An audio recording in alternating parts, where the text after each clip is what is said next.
بسم اللہ الرحمن الرحیم۔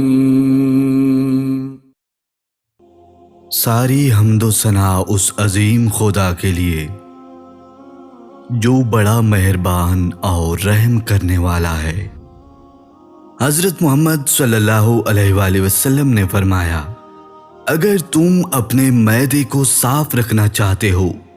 اور نظام ہضم کو تندرست بنانا چاہتے ہو تو انار کو اس کے اندرونی چھلکے سمیت کھایا کرو، کیونکہ یہ معدے کو صاف کرتا ہے اور کئی بیماریوں سے محفوظ رکھتا ہے۔ حضرت ابو سعید خدری رضی اللہ عنہ سے روایت ہے کہ رسول خدا حضرت محمد صلی اللہ علیہ وآلہ وسلم نے فرمایا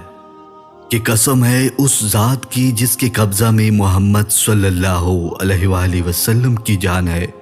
ہم اہل بیت سے جو شخص بھی بغض و کینہ رکھے گا، بے شک اللہ تعالیٰ اس کے سارے اعمال ضبط کر لے گا اور اس کا ٹھکانہ جہنم میں ہمیشہ کے لیے بنا دے گا، جہاں سے وہ کبھی نہیں نکل پائے گا۔ آپ صلی اللہ علیہ وآلہ وسلم فرماتے ہیں، سجدوں میں اعتدال کرو اور تم میں سے کوئی شخص اپنی کلائیاں ایسے نہ پھیلائے جس طرح کتا بچھاتا ہے۔ حضور اکرم حضرت محمد صلی اللہ علیہ وآلہ وسلم نے فرمایا، بے شک اللہ تعالیٰ نے تم پر ماں کی نافرمانی حرام کر دی ہے اور والدین کے حقوق نہ دینا اور ناحق ان سے مطالبات کرنا بھی حرام قرار دیا ہے۔ رسول اکرم حضرت محمد مصطفیٰ صلی اللہ علیہ وآلہ وسلم فرماتے ہیں،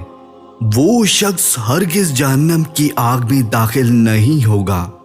جو سورج نکلنے اور اس کے غروب ہونے سے پہلے